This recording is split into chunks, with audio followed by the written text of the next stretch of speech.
1, 2, 3, let's go. Wednesday afternoon. Oh.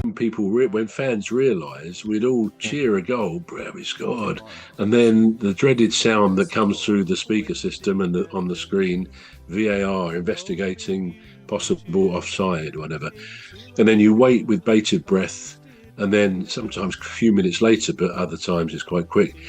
No, the goal is ruled out. And there's a great sort of corporate sigh. Oh, God, all that celebrating. And you see sometimes managers jumping up and down, running along the pitch, thinking they've scored, and then the deflation of finding VAR has overruled it. So it's an interesting referee, the VAR, video assistant referee, that is in place. And for my part, I wouldn't take it away. I know some people say, we'd go back to what it was. No, I think it is good for decisions which would otherwise have been wrong. So I think it's a good thing. But corners, yeah. So you get a corner, you score, and then it's VAR and it's ruled out. So be it. That's the way it is already. The only point is, if he gives a corner, I don't know at what point the VAR would step in and say, hang on a minute, we want to check whether that is a corner or not. Maybe they'd do it before the corner was taken.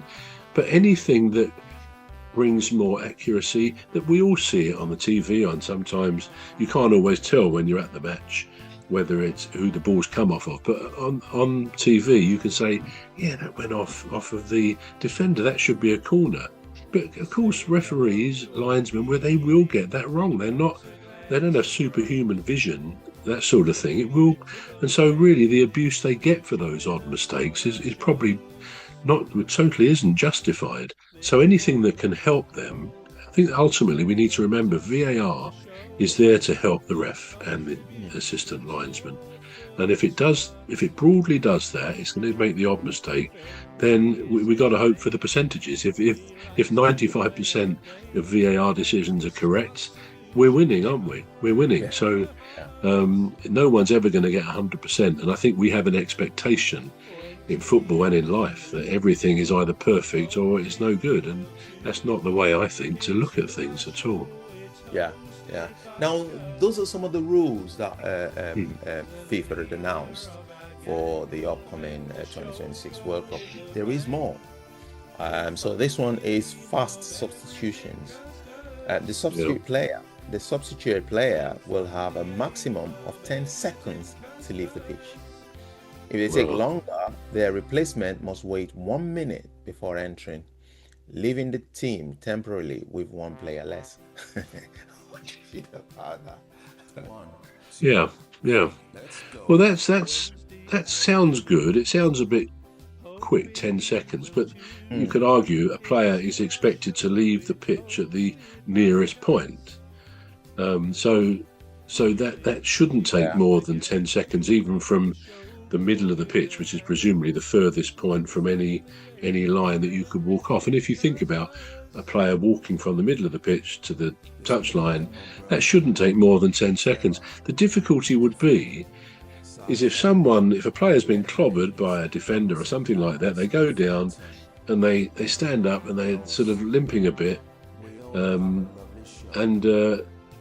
they're clearly not 100%, and the manager decides to send substitute on. Well, I'm just trying to think of that situation where if a player is slightly injured and he can't walk properly, what are they going to do? They're going to book him if he takes 15 seconds to hobble off the pitch. So, I imagine there will be rules in place to cover those situations. But yeah, it sounds all very well. It doesn't sound quite long enough, but then again, we all know the times I've seen at Palace or other games involving Palace, a substitution, and if a team's winning and it's quite near the end particularly, the person, it's like he's gone on a 6-mile route. Mark. Say hello to old Mimi, Dr. Gladys and Rose, 3 beautiful ladies who join us on our shows. There's one other bro, sometimes joins us on the show. March just to get off the pitch, and the crowd jeers and boos and all that, but it makes no difference. Clearly the team that's winning that's their etiquette. That's what they do. All teams do the same thing. And I think if it goes too much, the referee will and should book them. So this is an attempt to kind of overcome that time wasting, really, that goes with that. Well, you'll probably come to the throw-in one. But yeah, I think 10 seconds from when the ref sort of says, okay, stop, he stops, the play stops, and he sort of blows his whistle or whatever, beckons the substitution to be made. I wonder at what point he will start the 10 seconds. Presumably because the announcer will announce who's going off, who's coming on. So that'll be interesting to see when that moment starts. But I think broadly, it's a good thing to do. It keeps the game moving.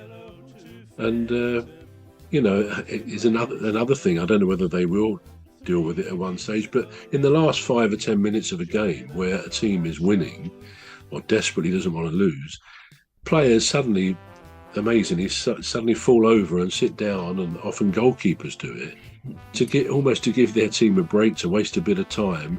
There's things like that, gamesmanship, which are in the game, and it's in all matches around the world, I guess. But they do need to try and do something about that. But that's another story. I think on balance, this is probably quite good because it will stop players meandering all over the pitch, shaking hands with everybody. You even see some of them, probably a bit humorously, shaking the ref's hand, or they try to shake the ref's hand when he goes up. And some of the refs do, some of them don't. I certainly wouldn't. I say, no, off you go, mate. But yeah, on balance, it's probably a good change of rule. Yeah. You're very strict, aren't you? I'd be very strict. Off. Well, you see some foreign refs. I mean, certainly at the recent Conference League Palace game, they would invariably have foreign refs there. And at any point in the game, if any of the players on either side, I noticed this, and I've noticed it before, go anywhere near the ref to start complaining, he'll say, don't. He puts his hand up like that. Don't. Sort of, because they stop the player because they know they'll be booked. And I think that's good. It's good for players to know where they stand. I sort of understand why it doesn't happen like that in this country, because refs inevitably get to know at a football level the players in the teams they're refereeing, and yeah, they're not going to start trying to humiliate the guys that some of them they might call by their first name. So it can't easily work domestically, but I actually respect those refs who are quite strict, as I probably would be one myself. I can tell. I can tell.